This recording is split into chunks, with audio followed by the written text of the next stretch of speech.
Hello नमस्कार, मैं doctor Rajneesh Kumar आप सभी का एक बार फिर से हार्दिक स्वागत करता हूं। आज के वीडियो लेक्चर में हम बात करेंगे केबीएस पीजीटी हिंदी जो कि एलडीसी का पेपर हुआ था, उसके क्वेश्चन पेपर पर हम बातचीत करेंगे। और इसमें हमने कुल 60 प्रश्नों को यहाँ पर रखा हुआ है, क्योंकि टोटल कुल 120 प्रश्न हैं।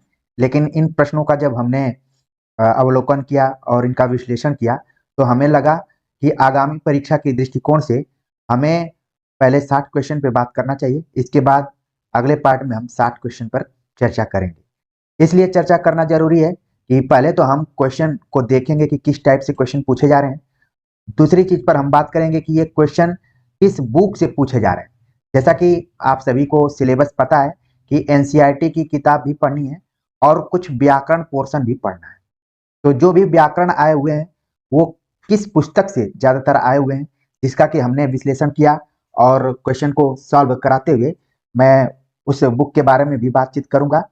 और ये उम्मीद करूंगा कि आप लोग अपने लिए इस क्वेश्चन पेपर को देखेंगे और समझने का प्रयास करेंगे कि आखिरकार प्रश्न कहाँ से और कैसे उठ रहे हैं।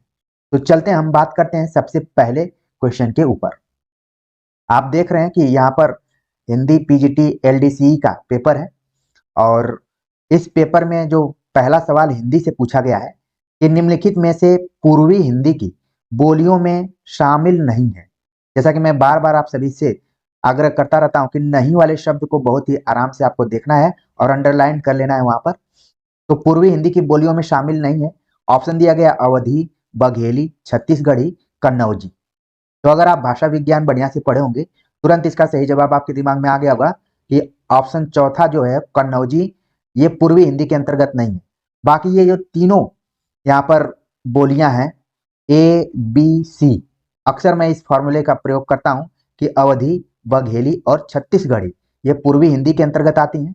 और यहाँ पर आप देख रहे हैं कि कन्नौजी ये पश्चिमी हिंदी के अंतर्गत आती है। तो हम केवल इस पेपर को हिंदी पीजीटी एलडीसी में आ गया तो इसलिए नहीं हल करेंगे, बल्कि हम हर एंगल से देखने का प्रयास करेंगे कि मान लीजिए अगले पेपर में आपके पूछ दिया जाए कि कन्नौजी किस बोली के अंतर्गत है, या फिर पश्चिमी हिंदी से यहाँ पर सवाल पूछ लिया जाए, तो भी आप इस एंगल से क्वेश्चंस को देखिए। तो मेरी बातों को आप लोग अच्छे से समझते हैं, मुझे काफी अच्छा लगता है। हम आप लोगों के भविष्य की दृष्टिकोण से धीरे धीरे इस पेपर पर बातचीत करेंगे ताकि आपका बेस मजबूत हो। जल्दीबाजी में व्यूज बढ़ाने के चक्कर में हम नहीं रहेंगे। चलते हैं दूसरे क्वेश्चन पे बात करते हैं। दूसरा प्रश्न आप देख रहे हैं यहाँ पर पूछा गया है कि वर्ण और उसके उच्चारण की दृष्टि से निम्नलिखित में से असंगत युग्म है।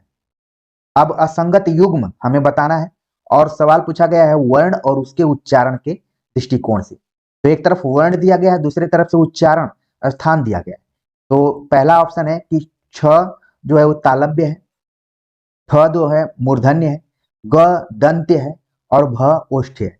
तो आप देख रहे हैं कि असंगत हमें बताना है। तुरंत आपके दिमाग में आ गया कि ऑप्शन जो तीसरा है वो ग जो है वो दंत नहीं है बल्कि कंठ से उच्चरित होता है। तो ये इस तरीके से आंसर अपने दिमाग में आप बैठाते जाइए, बाकियों को भी देखिए। हो सकता है कि अगली बार परीक्षा में इनमें जो ऑप्शन दिए गए इनमें से सवाल आ जाए। अगले क्वेश्चन पे बात करें जो कि बड़ा ही डिफरेंट तरीके का क्वेश्चन है। आमतौर पर ये परीक्षाओं में कम ही पूछा जाता है, लेकिन यही प्रश्न कई विद्यार्थियों को हो सकता है कि परेशान भी कर दिया। पूछा गया कि निम्नलिखित में एक अक्षर वाला शब्द नहीं है। एक अक्षर वाला शब्द नहीं है यहाँ पर पूछा गया है। ऑप्शन दिया गया है क्या, आज, अंत, प्यास। तो एक अक्षर वाले शब्दों के बारे में हिंदी व्याकरण की किताबों में कई शब्दों को कई अक्षरों को उसमें रखा है, जिसमें कि आ भी है एक अक्षर के अंतर्गत। तो पूछा गया है कि निम्नलिखित में से कौन सा शब्द जो है वो एक अक्षर वाला नहीं है। तो आप देख रहे हैं कि कई में आ लगा हुआ है, ठीक है। जिनमें जिनमें आ लगा है वो एक अक्षर वाले शब्द में आएंगे और जिसमें नहीं लगा है तो बच रहा है ऑप्शन तीसरा। तो इस क्वेश्चन को आपको अपने नोटबुक पर मोस्ट इंपॉर्टेंट लगाकर रखना है। हो सकता है कि आगामी परीक्षा में नहीं भी आए, लेकिन आ जाए तो आप उसको कैसे पकड़ पाएंगे। एक चीज और जो पिछले दो क्वेश्चन को हमने बताया, इनको भी नोट करते जाइए अपने नोटबुक पे कि हिंदी बोलियों से संबंधित क्वेश्चन आ रहे हैं और वर्ण और उच्चारण संबंधित क्वेश्चन आ रहे हैं जो कि आपके सिलेबस में लगे हुए हैं। यहाँ पर इस तरीके का तीसरा क्वेश्चन आपने देख लिया। चौथे सवाल पर बात करें तो आप देख रहे हैं कि समास से संबंधित क्वेश्चन यहाँ पर पूछा गया है। निम्नलिखित में बहुब्रीहि समास का उदाहरण है। ऑप्शन दिया गया है रसोई घर, दो चार, मुखचंद्र, गिरिधर। तो बहुब्रीहि समास आपके दिमाग में आ गया होगा कि गिरिधर जो है समास ये क्या है, बहुब्रीहि में आएगा।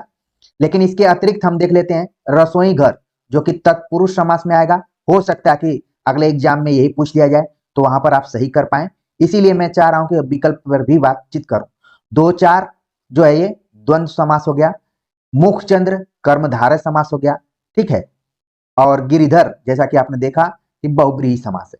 तो इस तरीके से आप इन चारों ऑप्शंस को भी बिल्कुल ध्यान में रखिए, जबकि इसका जो सही जवाब था वो ऑप्शन चौथा है।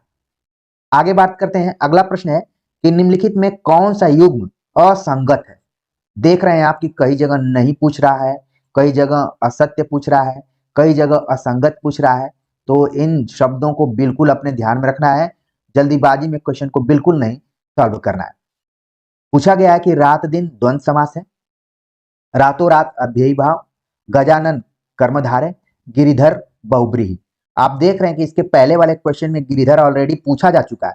मान लीजिए आप परीक्षा हॉल में बैठे थे और आपको नहीं समझ में आ रहा था कि बहुब्रीहि समास कौन सा होगा, गिरिधर होगा कि नहीं, तो इसलिए जब क्वेश्चन पेपर हल करने जाइए तो आगे पीछे के क्वेश्चन को जरूर ध्यान में रखिए।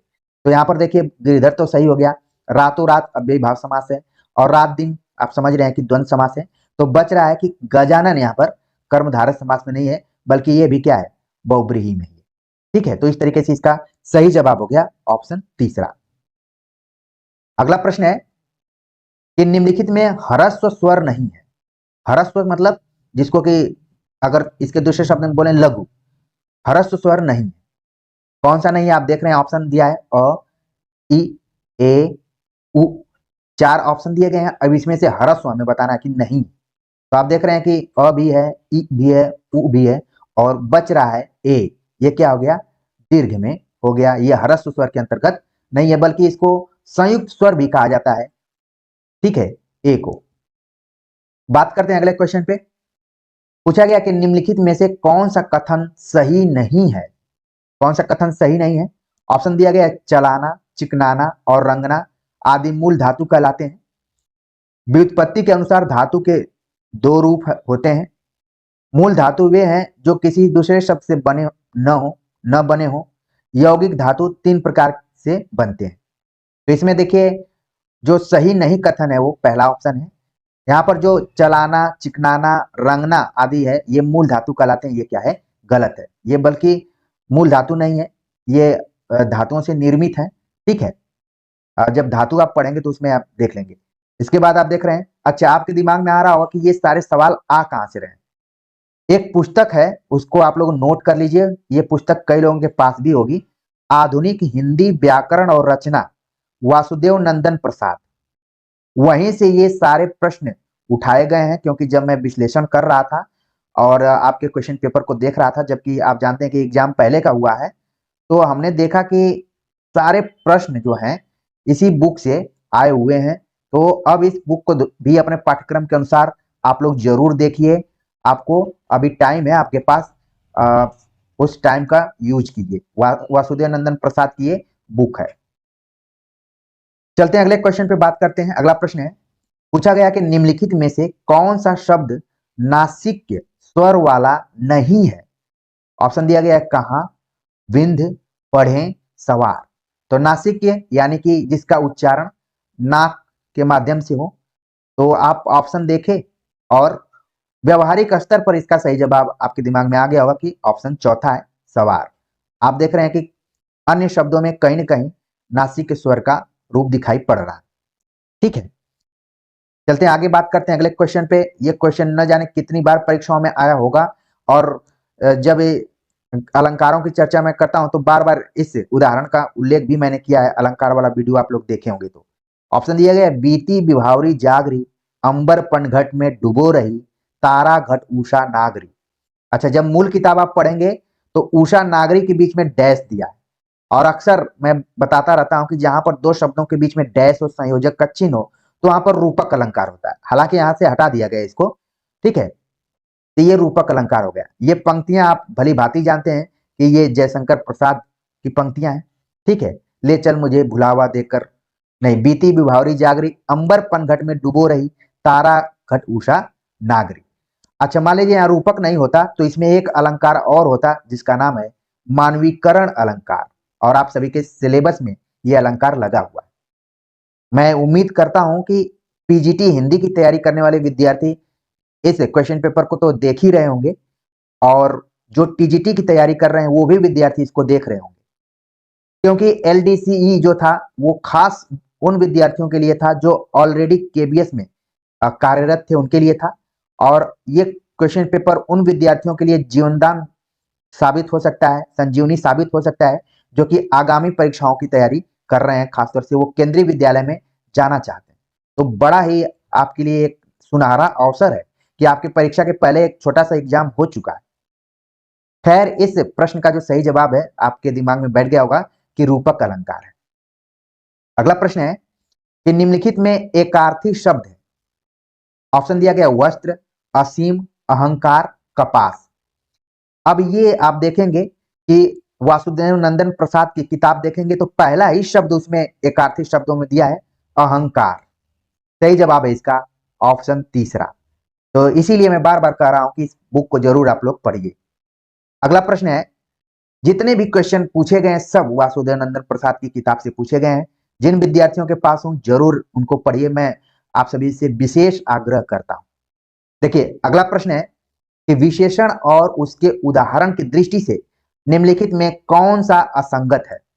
ऑप्शन दिया गया है वहां कौन आदमी जा रहा है, परिमाणवाचक विशेषण। दूसरा है वह कक्षा में प्रथम आई है, सार्वनामिक विशेषण। उसके पास आधे पैसे रह गए, संख्यावाचक विशेषण। आधुनिक युग कंप्यूटर का युग है, गुणवाचक विशेषण। तो पहले तो आप अपने नोटबुक पर लिख लीजिए कि हमको विशेषण वाला चैप्टर बहुत ही अच्छे से पढ़कर जाना है। बाकी इसका जो सही जवाब है यहाँ पर कि असंगत पूछा है, तो पहला ऑप्शन यहाँ पर क्या है, असंगत है, परिमाणवाचक बताया गया है। वहां कौन आदमी जा रहा है, यहाँ पर देखिए कौन जा रहा है, एक तरीके से अनिश्चय की स्थिति बनी हुई है। ठीक है, तो परिमाणवाचक इसमें नहीं है। बाकी जितना भी है, वह कक्षा में प्रथम आई, सार्वनामिक हो गया। आधे पैसे रह गए, संख्यावाचक हो गया। और आधुनिक युग कंप्यूटर का युग है, यानी कि गुण बता रहा है। तो इस तरीके से सही जवाब इसका हो गया पहला ऑप्शन। अगला प्रश्न है, निम्नलिखित में से कौन सा शब्द, निम्नलिखित में से कौन सा शब्दों के वर्गीकरण का आधार नहीं है। आप अपने सिलेबस में देखेंगे तो वर्गीकरण वाला पैटर्न दिया गया है सिलेबस में कि रचना के आधार पर, शब्दों के आधार पर, अर्थ के आधार पर, प्रयोग के आधार पर। तो यहाँ जो ऑप्शन दिया गया कि शब्दों के वर्गीकरण का आधार नहीं है, ऑप्शन दिया गया है रचना, प्रयोग, अर्थ, वचन। तो आपने पढ़ा होगा कि रचना के आधार पर शब्दों का वर्गीकरण है, प्रयोग के आधार पर है, अर्थ के आधार पर है। ये आपके सिलेबस में ही दिया गया है। अगर कोई विद्यार्थी सिलेबस को अच्छे से पढ़ेगा तो यहां से इसका आंसर दे देगा। वचन के आधार पर बिल्कुल नहीं है।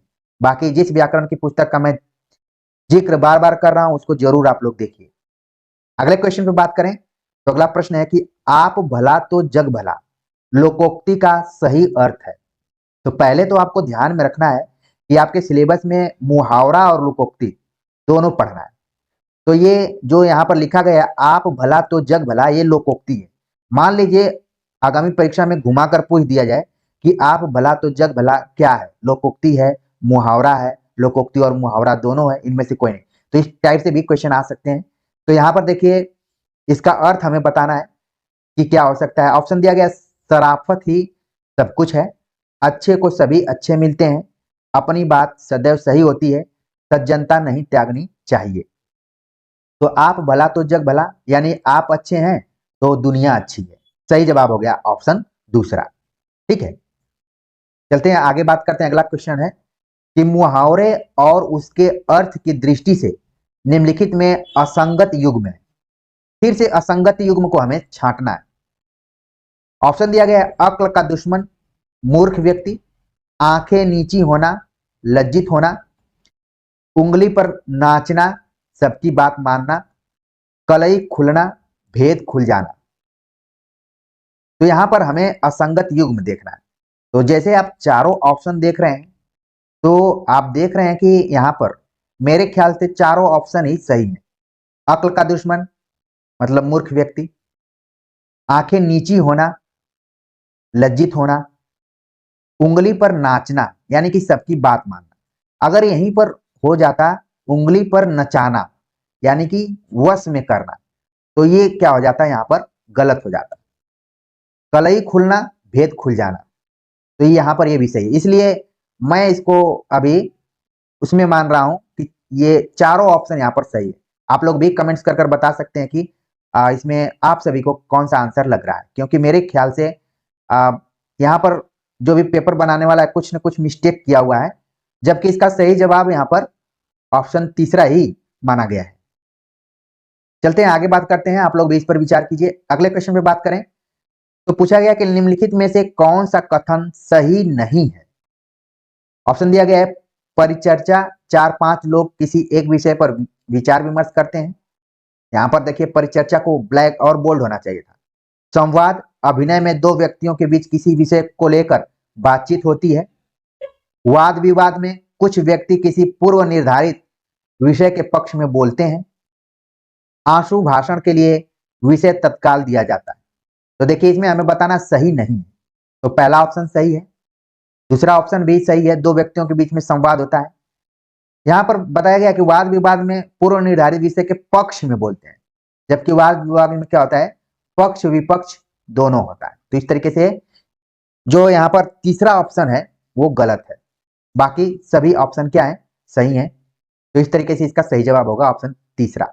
अच्छा, जो भी बच्चे अभी तक 15 क्वेश्चन तक पहुंचे होंगे वो देखेंगे कि आंसर की में लगातार अगर सवाल का आंसर तीसरा है तो तीसरा ही है, कई प्रश्नों में लगातार दूसरा है तो दूसरा ही है, पहला है तो पहला ही है। तो इस पैटर्न को भी थोड़ा सा आप लोग समझिए, क्योंकि क्वेश्चन जब आप परीक्षा हॉल में जाएंगे तो वहां पर कई बार टैली करने पर पता चलता है कि 5 क्वेश्चन के लगातार एक ही ऑप्शन सही हो रहे हैं, तो परीक्षार्थी कंफ्यूज हो जाते हैं कि क्या मैं इतना सही कर रहा हूं कि लगातार एक ही ऑप्शन सही हो रहा है, मैं कुछ गलती कर रहा हूं।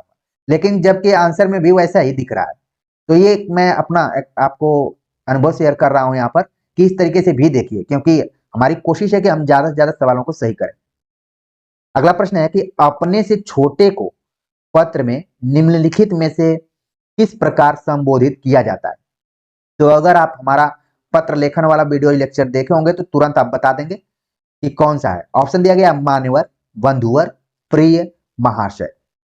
तो यहाँ पर अपने से छोटों के लिए जब पत्र लिखा जाता है तो वहां पर प्रिय शब्द का प्रयोग किया जाता है, ठीक है। और जहां पर समकालीन है वहां बंधुवर, और जो लोग बड़े हैं तो वहां पर महाशय इत्यादि का प्रयोग किया जाता है, मान्यवर का प्रयोग किया जाता है। बंधुवर अपने समकालीन, तो इनको भी ध्यान में रखिए। इस बार छोटों के लिए पूछ दिया है, आगे हो सकता है बड़ों के लिए पूछ दिया दे और या फिर समकालीनों के लिए पूछ दे, तो हर एंगल से आपको देखना है। ये क्वेश्चन पेपर जल्दीबाजी में मैं इसीलिए 120 प्रश्न को नहीं लाया हूं। चलिए अगले क्वेश्चन में बात करें तो यहाँ पर देखिए सवाल आ गया तत्सम तद्भव इत्यादि से भी क्वेश्चन आ रहे हैं। पूछा गया निम्नलिखित में तत्सम शब्द है राय, पंख, अग्नि, साई। तो आप देख रहे हैं कि तीसरा ऑप्शन जो है अग्नि क्या है, तत्सम है। अगर यहाँ पर आग होता तो इसका ये तद्भव हो जाता, तो सीधे सीधे इसका सही जवाब हो गया अग्नि। बाकी साई का स्वामी, पंख का पक्ष कई बार हो जाता है, और राय का वो ऐसे ही शब्द दिया हुआ है, ठीक है। तो अग्नि से हमारा ज्यादा यहाँ पर मतलब है, तो ध्यान में आप रखिए कि जो संस्कृत निष्ठ शब्द होते हैं हुबहू उठा लिए जाते हैं और तत्सम कहलाते हैं। कई बार तो इसी तरीके से सवाल पूछ लेता है। अगला प्रश्न है पूछा गया तद्भव से, किस तद्भव शब्द है। ऑप्शन दिया गया कवि, आज्ञा, किसान, अग्नि। यहां पर भी अग्नि है, तो यहां पर जो सही जवाब हो जाएगा ऑप्शन तीसरा हो जाएगा किसान, जबकि इसका तत्सम होता है कृषक। तो ये क्या हो गया, किसान हो गया। तो अगर आप देख रहे होंगे कि लगातार 4-5 क्वेश्चन का आंसर तीसरा ही हुआ है अभी तक। आगे बात करते हैं अगले क्वेश्चन पे। अगला प्रश्न है कौन सा असंगत है। पहले हम क्वेश्चन को देखें क्योंकि हम इसका विश्लेषण कर रहे हैं। तो देख रहे हैं आपकी विधानार्थक, आज्ञार्थक, प्रश्नार्थक, निषेधवाचक, ये वाक्यों पर आधारित है। और मैं आप सभी को बताना चाहूंगा कि वाक्य को केंद्र में रखते हुए हमने सीयूईटी के परीक्षा के लिए एक वीडियो लेक्चर बनाया है। अगर आप देखना चाहें तो उसको देख सकते हैं। वो वासुदेव नंदन प्रसाद की ही बुक पर आधारित है। तो समय हो तो जरूर देखिए, क्योंकि हम यहाँ पर मूल प्रश्न पत्र को देख रहे हैं जिसकी तैयारी आप लोग खुद कर रहे हैं, तो आपको एक गाइडेंस यहाँ पर मिल रहा होगा। प्रश्न पूछा गया था, कौन सा असंगत है? राजा नगर में आए, विधानार्थक। जो काम तुम्हें दिया गया है उसे देखो, आज्ञार्थक। तुमने तो बहुत अच्छा काम किया, प्रश्नार्थक।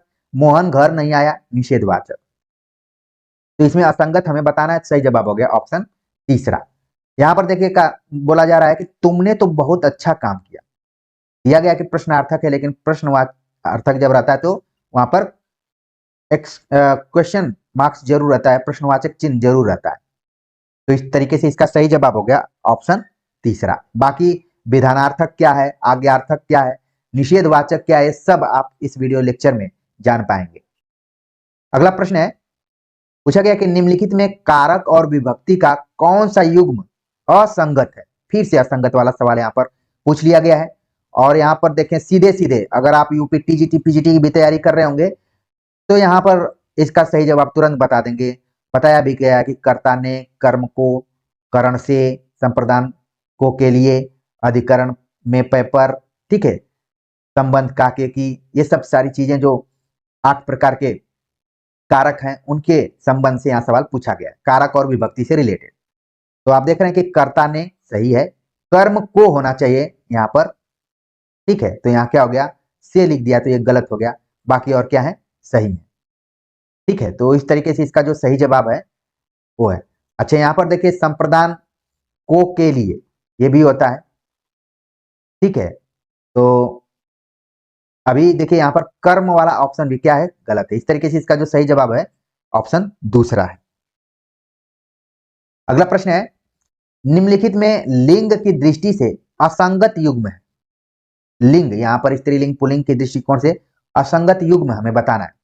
देवर का देवरानी, सेठ का सेठानी, जेठ का जेठानी, पंडित का पंडितानी, ठीक है। तो यहाँ पर देखिए इसका सही जवाब होना चाहिए था पंडिताइन, ठीक है। पंडितानी तो कोई शब्द नहीं है, ठीक है, पंडिताइन होता है। तो इस तरीके से इसका सही जवाब हो जाएगा ऑप्शन चौथा। अगला प्रश्न है, निम्नलिखित में विशेषण की दृष्टि से असंगत युग्म है। विशेषण की दृष्टि से असंगत युग्म, असंगत वाला क्वेश्चन बहुत आ रहा है, इसलिए ध्यान में रखिए। अब तो इस पेपर को देखने के बाद आप लोग जब सोएंगे तो हर आपके सपने में भी आएगा कि असंगत युग्म है, असंगत युग्म है, आने लगेगा। ऑप्शन दिया गया है, काला घोड़ा, गरीब महिला, धारदार हथियार, पानी सागर।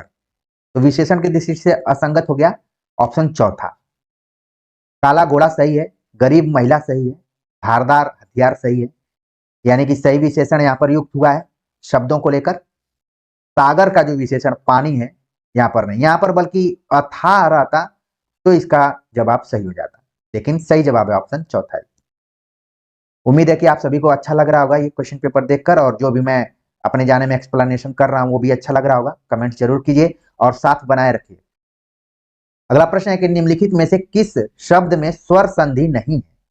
फिर से वही नहीं वाला क्वेश्चन आ गया, यहाँ पर स्वर संधि नहीं है पूछा गया है। तो ऑप्शन दिया गया है परमार्थ, कुशासन, विद्याभ्यास, वागीश। तो आपके दिमाग में तो इसका संधि विच्छेद भी आने लगा होगा, और कौन है स्वर संधि वो भी। तो पहला सही है, दूसरा भी सही है, तीसरा भी सही है, स्वर संधि ये सब हैं, हमें बताना नहीं। तो ये हो गया व्यंजन संधि, वाक धन ईस, वागीस। इस तरीके से इसका भी चौथा आंसर सही होगा। तो आप देख रहे हैं कि लगातार अगर सही हो रहा है तो चौथा चौथा ही हो जा रहा है। इस चीज का भी ध्यान में रखिए, हो सकता है इसी पैटर्न पे क्वेश्चन आ जाए, तो आपको घबराने की बिल्कुल जरूरत नहीं है। आप अनुमान से भी कई सवालों का सही जवाब दे सकते हैं। जो विद्यार्थी सुन रहे होंगे वो इस गुरु मंत्र को जरूर ध्यान में रखेंगे, और जिन विद्यार्थियों को लगा होगा कि मैं तो समय ले रहा हूँ, हमारे पास समय नहीं है, ये पका रहे हैं, तो फिर वो हो सकता है कि पीछे हो जाए। अगला प्रश्न है कि निम्नलिखित में जातिवाचक संज्ञा वाला शब्द नहीं है। आप देख रहे हैं कि यहाँ पर भी नहीं पर आधारित क्वेश्चन पूछा गया है कि जातिवाचक संज्ञा वाला शब्द नहीं है। ऑप्शन दिया गया है नदी, सभा, पहाड़ और गंगा। तो इसका जो सही जवाब है कि जातिवाचक संज्ञा वाला शब्द नहीं है, वो है गंगा। गंगा क्या है? व्यक्तिवाचक संज्ञा है। अब इसी चीज को लेकर विद्यार्थियों में कंफ्यूजन हो जाता है कि जातिवाचक संज्ञा क्या है और व्यक्तिवाचक संज्ञा क्या है। जातिवाचक संज्ञा का मतलब है कि जब जिन संज्ञाओं से एक ही प्रकार की वस्तुओं अथवा व्यक्तियों का बोध हो, एक ही प्रकार के व्यक्तियों या वस्तुओं का बोध हो, ठीक है। और जबकि व्यक्तिवाचक संज्ञा में क्या है? व्यक्तिवाचक संज्ञा में है कि जब किसी एक वस्तु, यही मेन अंतर है, एक वस्तु या व्यक्ति का बोध हो। जब हम गंगा कहते हैं तो गंगा नदी का बोध होता है, लेकिन जब नदी कहते हैं तो इसमें यमुना नदी, साबरमती नदी, नर्मदा नदी या फिर आपके गांव के आसपास की कोई भी नदी आ सकती है। उसी तरीके से जब हम सभा कहते हैं तो कोई भी सभा हो सकती है, छात्र सभा, राज्यसभा, लोकसभा, विधानसभा। जब पहाड़ की बात करते हैं तो कोई भी पहाड़ हो सकता है, ठीक है, जो भी है, चाहे वो विंध्याचल पर्वत हो, हिमालय पर्वत हो या फिर जो भी छोटे मोटे पर्वत हो, सतपुड़ा पर्वत, पहाड़, ठीक है। तो ये क्या हो गया? ये सब हो गए जातिवाचक संज्ञा के अंतर्गत। लेकिन गंगा शब्द यहाँ पर क्या है? व्यक्तिवाचक है। तो जो विद्यार्थी अभी तक इस वीडियो लेक्चर को देख रहे होंगे उनका यहाँ पर क्लैरिफिकेशन हो गया होगा कि आगामी परीक्षा में अगर घुमाकर भी सवाल पूछा जाता है व्यक्तिवाचक संज्ञा को लेकर, जातिवाचक संज्ञा को लेकर, तो इसका सही जवाब बता देंगे। चलते हैं आगे, बात करते हैं अगले क्वेश्चन पे। सवाल पूछा गया कि नौकर गांव तक गया, वाक्य में रेखांकित शब्द है। अब रेखांकित शब्द है तक। ऑप्शन दिया गया संकेतवाचक, स्वरूपवाचक, संबंध सूचक, उद्देश्यवाचक। तो नौकर गांव तक गया, तो इसका जो सही जवाब है ऑप्शन डी, उद्देश्यवाचक। उसका उद्देश्य था गांव तक जाना, तो ये क्या हो गया? उद्देश्यवाचक। अगला प्रश्न है, वर्तनी की दृष्टि से कौन सा विकल्प अशुद्ध शब्द का है? ऑप्शन दिया गया कनिष्ठ, भूख, धोखा, शासन, नाश, विकास। तो आप देख रहे हैं कि नाश शब्द इसमें क्या हो गया है? एक गलत दे दिया गया है, तो इस तरीके से ये अशुद्ध शब्द का विकल्प हो गया। वाणी, बाण, पूर्व, सही है। क्षमा, प्रणाम, वेणी, ये भी क्या है? सही है। तो इस तरीके से इसका सही जवाब हो गया ऑप्शन दूसरा। अगला प्रश्न है कि निम्नलिखित में औरत किस भाषा का शब्द है? अगर आप सभी अपने नोटबुक पर नोट कर लें कि भाषाओं से संबंधित शब्द दे दिए गए और भाषा किस भाषा का है। इस बार औरत पूछा है, अगली बार एग्जाम में अलमारी इत्यादि भी पूछा जा सकता है। तो ध्यान में रखिए कि हमें हिंदी में जो भी आगत शब्द हैं, देशज हैं, विदेशज हैं, उन शब्दों को भी ध्यान में रखना है। औरत शब्द ऑप्शन दिया गया अरबी, फारसी, तुर्की, पुर्तगीज। सही जवाब है ऑप्शन एक, अरबी भाषा का शब्द है औरत। अगला शब्द है निम्नलिखित में असंगत युग्म है। निम्नलिखित में असंगत युग्म है। ऑप्शन दिया गया कपड़ा सिला जा चुकेगा, पूर्णता बोधक क्रिया, काम न किया जा सका, शक्ति बोधक क्रिया, पत्र फाड़ डाला जाएगा, आवश्यकता बोधक क्रिया, वह विद्वान समझा जाने लगा, आरंभ बोधक क्रिया। तो पहले तो आप देख रहे हैं कि ये पूरा क्वेश्चन उठा लिया गया है वासुदेव नंदन प्रसाद की बुक से। जब आप क्रिया वाला चैप्टर पढ़ेंगे तो उसमें बताया गया कि क्रिया कुल 11 प्रकार की होती है, वो भी संयुक्त क्रिया के आधार पर, ठीक है। तो असंगत युग्म, इसके लिए आपको पढ़ना पड़ेगा तभी इसको कैच कर पाएंगे, वरना फिर अनुमान से आपको जवाब देना पड़ेगा। देखिए यहां पर जहां भी लगा शब्द रहता है वहां पर आरंभबोधक क्रिया होती है, ये सही है। पत्र फाड़ डाला जाएगा, ठीक है, तो ये आवश्यकता बोधक क्रिया है, ये भी सही है। काम न किया जा सकेगा, जहां पर सकना शब्द का प्रयोग किया जाता है वहां पर शक्ति बोधक क्रिया होती है, ये भी सही है। कपड़ा सिला जा चुकेगा, बताया जा रहा है कि पूर्णता बोधक क्रिया है, ये क्या है? गलत है। पूर्णता बोधक क्रिया कोई इसका भेद नहीं है। इस तरीके से पहला ऑप्शन यहाँ पर क्या है? सही है, मतलब असंगत युग्म है, बाकी क्या है? संगत। आगे बात कर रहे हैं अगले क्वेश्चन पे। तो पूछा गया कि निम्नलिखित में सु उपसर्ग से बना शब्द नहीं है। ऑप्शन दिया गया है सुगम, सुलभ, स्वरूप, स्वागत। तो सु उपसर्ग से नहीं बना है, तो सुगम बना है, सुलभ भी बना है, स्वरूप शब्द नहीं बना है, स्वागत भी बना है, और कई बार तो संधि विच्छेद भी इसका पूछ दिया जाता है, सुधन आगत स्वागत। तो कई लोगों को लगेगा कि सुधन रूप हो जाएगा स्वरूप, लेकिन ये नहीं है शब्द सही। बाकी जितना भी सब में क्या लगा है, सु उपसर्ग लगा हुआ है। इस तरीके से इसका सही जवाब हो गया ऑप्शन तीसरा। अगला प्रश्न पूछा गया कि निम्नलिखित शब्द युग में कौन सा सही विलोमार्थी नहीं है। आप देख रहे हैं कि केबीएस का जो भी एग्जाम हुआ है, इस टाइप के क्वेश्चन खूब पूछे जा रहे हैं, इसलिए आपको बिल्कुल ध्यान में रखना है क्वेश्चन को पढ़ते समय। विलोमार्थी नहीं है। ऑप्शन दिया गया है अक्षम, सक्षम, तामसिक, सात्विक, अकृत्रिम, नैसर्गिक, दुर्जन, सज्जन। तो आप देख रहे हैं यहां पर सही जवाब हो गया ऑप्शन तीसरा, क्योंकि यहां पर अकृत्रिम शब्द लिया गया, ये ऑलरेडी गलत है। ठीक है, अकृत्रिम होना चाहिए था, लेकिन यहां पर ये, तो ये एक तरीके से विलोमार्थी एक दूसरे के नहीं है। ठीक है, आगे बात करते हैं अगले क्वेश्चन पे। पूछा गया है कि अशुद्ध वाक्य नहीं है। पहले पूछा जाता था कि शुद्ध वाक्य नहीं है, अब यहां पर पूछा गया अशुद्ध वाक्य नहीं है। मेरे को खाना नहीं खाना, ये क्या हो गया, ये तो अशुद्ध लग रहा है पूरा एकदम। आप अपने घर जाओ, मैंने उसको बोला कि बहुत मारूंगा, मोहन बहुत तेज दौड़ता है। ये क्या, देखिए ये सब क्या है, अशुद्ध है, और सही जवाब हो गया अशुद्ध वाक्य नहीं है, यानी कि हमको शुद्ध वाक्य बताना है। मोहन बहुत तेज दौड़ता है, तो इस तरीके से इसका जो सही जवाब हो गया ऑप्शन चौथा हो गया। बाकी क्या है, सब अशुद्ध में आ जाएंगे। अगला प्रश्न है, पर्यायवाची शब्द की दृष्टि से कौन सा शब्द युग्म असंगत है। अब यहां पर पर्यायवाची को भी ध्यान में रखना है आपको। अब असंगत शब्द पूछ लिया।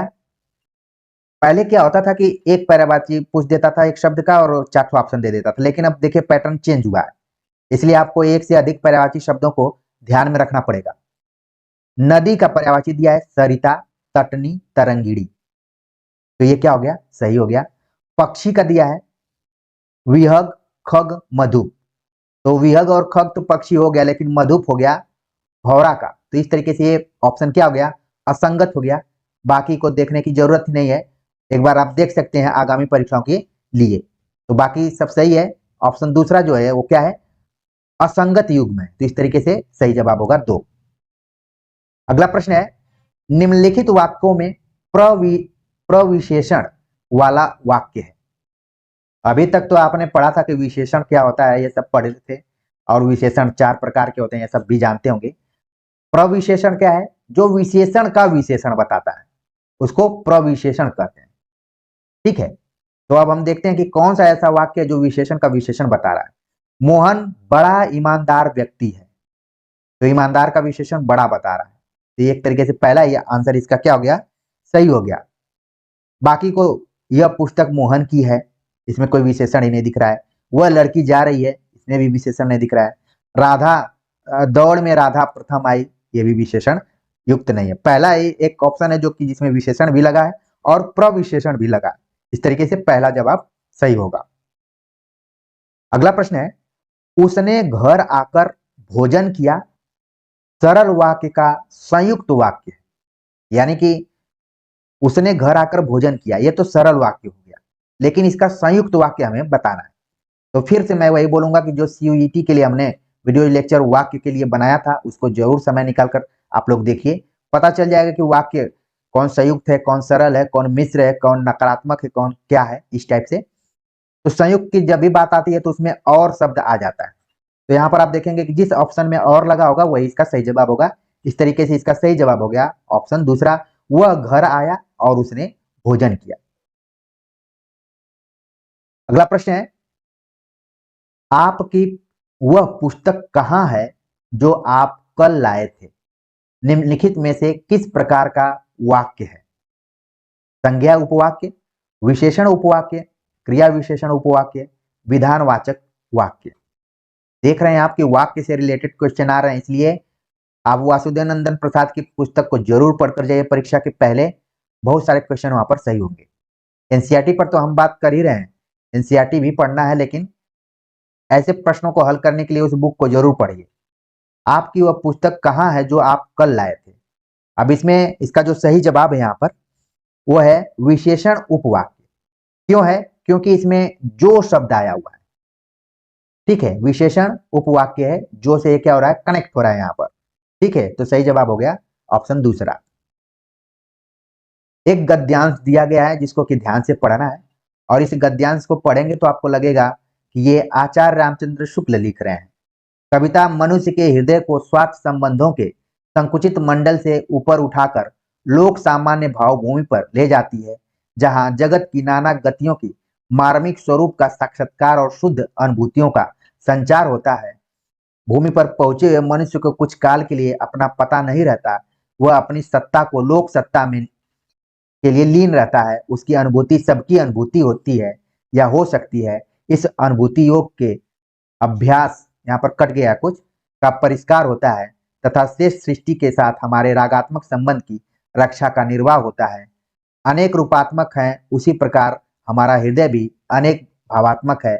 इस अनेक भावों का व्यायाम और परिष्कार समझा जा सकता है, जबकि इन सब का प्रकृति सामंजस्य जगत के भिन्न भिन्न रूपों, व्यापारों तथा तथ्यों के इन्हीं भावों के सूत्र से मनुष्य जाति जगत के साथ तादात्म्य का अनुभव चिरकाल से करती रही है।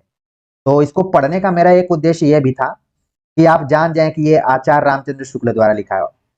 बहुत कम जगह आपको यूट्यूब पर इसको बताया जा सकता है कि किसने लिखा है, लोग पढ़ने के लिए पढ़ देते हैं, लेकिन मेरे विद्यार्थी मुझे अच्छे से जानते हैं कि मैंने विश्लेषण करने का प्रयास किया है। अब इसको आप एक से अधिक बार पढ़ेंगे तो ये सही समझ में आएगा। इस पर सवाल पूछा गया, कविता से मनुष्य के हृदय पर क्या प्रभाव पड़ता है, इसी पैराग्राफ के आधार पर है, ठीक है। तो क्वेश्चन नंबर 36 का जो यहाँ पर सही जवाब है कि हृदय स्वार्थ संबंधों के संकुचित मंडल से ऊपर उठ जाता है।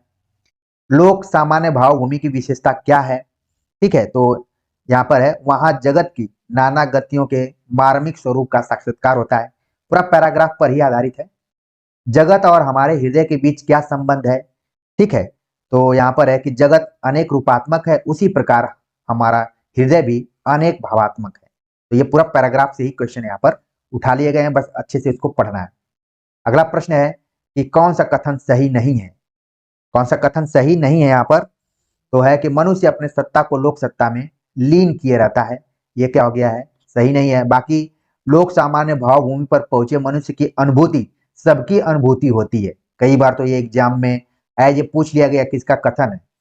अगला है कि अनुभूति योग के अभ्यास से मनोविकार दूषित होते हैं। ये भी सही है। अनुभूति के अभ्यास से हमारे मनोविकार का परिष्कार होता है। ये भी सही है, ठीक है। बस गलत कौन सा था? ऑप्शन दूसरा था। बाकी सब सही है और आचार्य रामचंद्र शुक्ल के ये सब कथन है। अगला प्रश्न है यहाँ पर कि निम्नलिखित में संज्ञा और विशेषण की दृष्टि से असंगत युग्म है। संज्ञा और विशेषण की दृष्टि से असंगत युग्म पूछा जा रहा है यहाँ पर कि लंबा लंबाई, मौसम मौसमी, चमक चमकीला, वर्तमान निवर्तमान।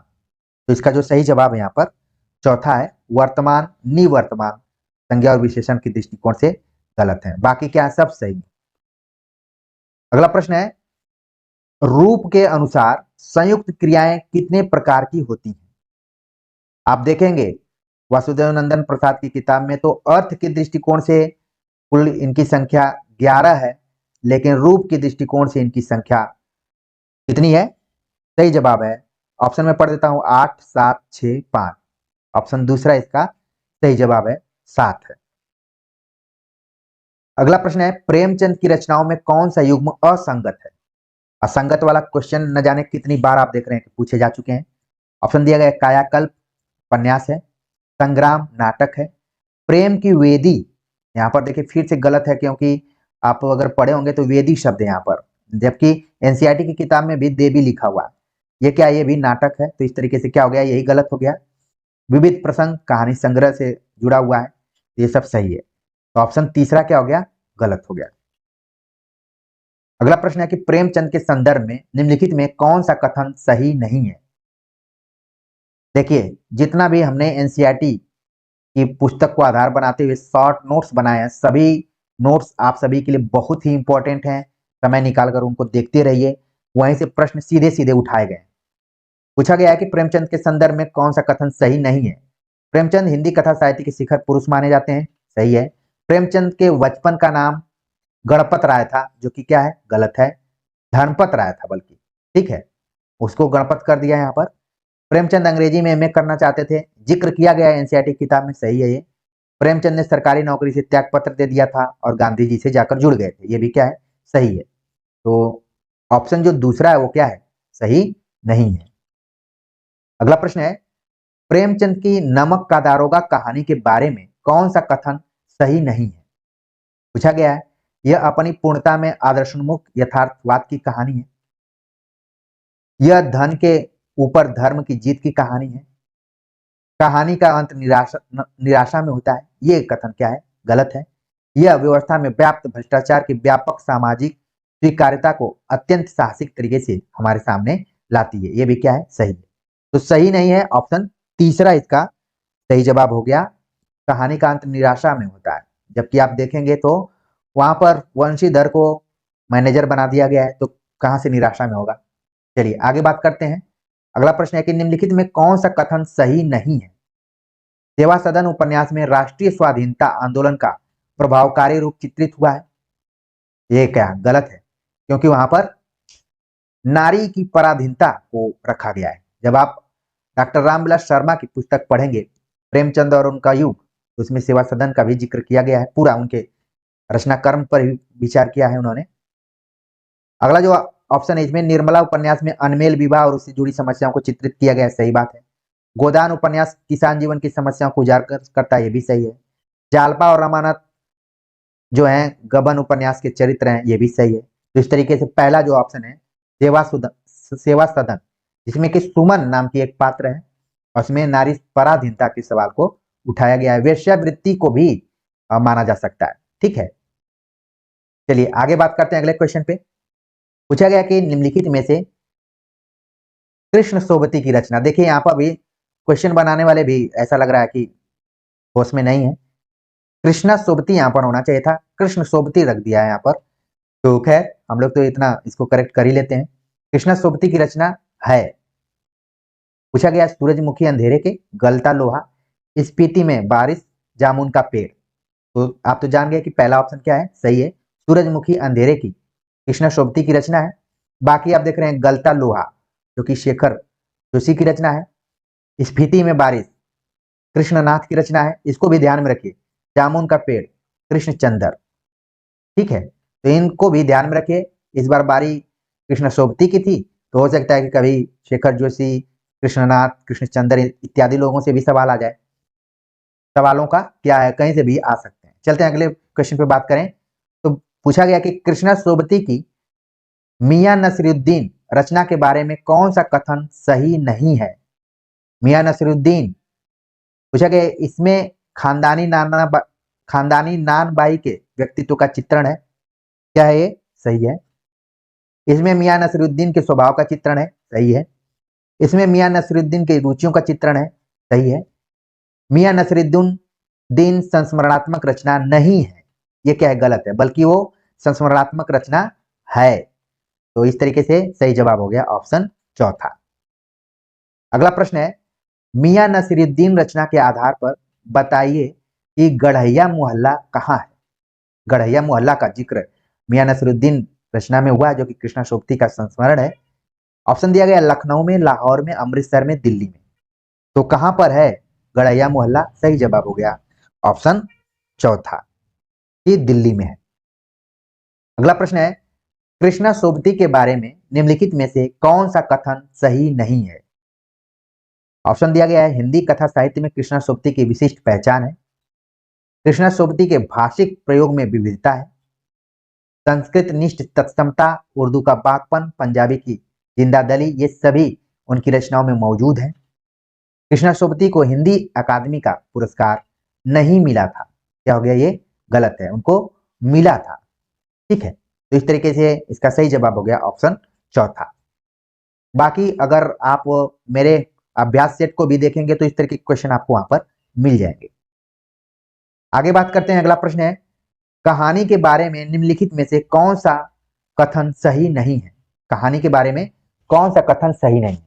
अभी हाल ही में मैंने बनाया था कि कैसे लिखें कहानी, तो उसमें पूरा इसमें बातचीत किया गया है। कहानी का विकास द्वंद्व के कारण होता है, ठीक है। कहानी का मुख्य आधार पात्र होते हैं। मुख्य कथानक से ही उपकथानक जन्म लेते हैं। कथानक कहानी के मुख्य तत्वों में शामिल नहीं है।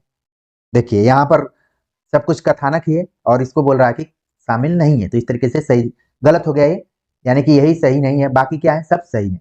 चौथा ऑप्शन क्या है, इसका सही जवाब होगा। अगला प्रश्न है, श्रीनिवास, सर्वजया और सुबीर बनर्जी सत्यजीत राय की किस फिल्म से संबंधित चरित्र है? अपू का संसार, अपराजिता, पथेर पांचाली, गोपी गायन। तो पहले तो आपको ध्यान में रखना है कि ऑप्शन में जितने भी नाम दिए गए हैं सब सत्यजीत राय के फिल्मों से रिलेटेड हैं। अब ये सुबीर बनर्जी, सर्वजया, श्रीनिवास का संबंध किससे है? सही जवाब हो गया ऑप्शन तीसरा, पथेर पांचाली से। अगला प्रश्न है कि निम्नलिखित में से कौन सा कथन सत्यजीत राय के बारे में सही नहीं? पथेर पांचाली इनकी प्रथम निर्देशित फिल्म थी। इनकी अधिकांश फिल्में साहित्यिक कृतियों पर हैं। प्रेमचंद इनके पसंदीदा साहित्यकार हैं। अपू के साथ 2.5 साल संस्मरण सदगति फिल्म के अनुभवों से संबंधित है। ये क्या हो गया? गलत हो गया ऑप्शन चौथा, जबकि यहां पर होना चाहिए था पथेर पांचाली। बाकी जितने भी ऑप्शन है कि पथेर पांचाली प्रथम निर्देशित फिल्म है, सही बात है। अधिकांश फिल्में साहित्यिक कृतियों पर है, ये भी सही है। प्रेमचंद इनके पसंदीदा रहे, ये भी सही है। और बाकी जो गलत था उसको हमने बता दिया। अगला प्रश्न है, निम्नलिखित में कौन सी बात संवाद के बारे में सही नहीं है? संवाद के बारे में कौन सी बात सही नहीं है? संवाद कहानी को आगे बढ़ाते हैं।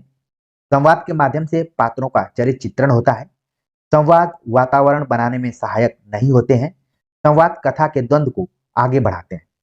तो यहाँ पर तीसरा ऑप्शन जो है वो गलत है। बताया जा रहा है कि संवाद वातावरण बनाने में सहायक नहीं होते हैं, जबकि मेन काम ही है इनका कि ये वातावरण को बनाने में सहायक होते हैं। बाकी जितनी भी चीजें आप बिल्कुल ध्यान में रखेंगे। इसलिए मैं आपसे विशेष आग्रह और करबद्ध निवेदन करता हूं कि जो कुछ वीडियो लेक्चर मैंने अपने चैनल पर डाला हुआ है उसको अपना मानकर देखते रहिए। ऑप्शन तीसरा इसका सही जवाब हो गया। आगे बात करते हैं कि सत्यजीत राय ने अपनी फिल्म के लिए काश फूलों के वन की शूटिंग लगातार न करके 1 साल बाद उसी लोकेशन पर क्यों की? आप देख रहे हैं कि लगातार सत्यजीत राय पर आधारित क्वेश्चन 4-5 तो पूछ ही लिए गए। अब क्या है, काश फूलों के वन की शूटिंग लगातार न होकर 1 साल के बाद हुई, ये भी ध्यान में रखना है। अगले प्रश्न परीक्षा में पूछा जा सकता है कि कितने साल बाद हुई थी? 1 साल बाद, इसको ध्यान में रखिए। ऑप्शन दिया गया कि काश फूल सुंदर नहीं थे, काश फूलों को तोड़ दिया गया था, काश फूलों को जानवर खा गए थे और फिर 1 साल बाद आए, काश फूल बारिश से खराब हो गए थे और फिर 1 साल बाद ही आए। तो ये थोड़ा सा गंभीरता से चैप्टर को पढ़ना पड़ेगा, तब इस तरीके के क्वेश्चन को आप सॉल्व कर पाएंगे। सही जवाब हो गया ऑप्शन तीसरा, काश फूलों को जानवर खा गए थे और फिर 1 साल बाद आए थे। इस तरीके से इसका सही जवाब हो गया ऑप्शन तीसरा। अगला प्रश्न है कि निम्नलिखित में से किसका संपादन बाल मुकुंद गुप्त ने नहीं किया है? सरस्वती, भारत मित्र, हिंदी बंगवासी, हिंदुस्तान। तो बाल मुकुंद गुप्त का संबंध किस पत्रिका से नहीं था? सही जवाब है ऑप्शन पहला, सरस्वती पत्रिका। बाकी जितने भी पत्रिकाएं हैं सबका संपादन बाल मुकुंद गुप्त ने किया है और सरस्वती का नहीं किया है। अगला प्रश्न है, निम्नलिखित में कौन सा कथन विदाई संभाषण के संदर्भ में सही नहीं है? तो पहले तो आपके दिमाग में यह बात आ जानी चाहिए कि विदाई संभाषण के लेखक हैं बाल मुकुंद गुप्त, जो कि शिव शंभू के चिट्ठे का एक अंश है, व्यंग प्रधान वो निबंध है। अब यहाँ पर जो दिया गया कि इसमें दिखाया गया है कि शासन के आतताई रूप में से सबको कष्ट होता है, सही बात है। इसमें भारतीयों की बेबसी को दर्शाया गया है, ये भी सही है। इसमें दुख और लाचारी को व्यंग्यात्मक ढंग से प्रस्तुत किया गया है, ये भी सही है। सबसे इंपॉर्टेंट है कि आपको पता है कि यहाँ पर लॉर्ड डलहौजी नहीं बल्कि लॉर्ड कर्जन का जिक्र होना चाहिए।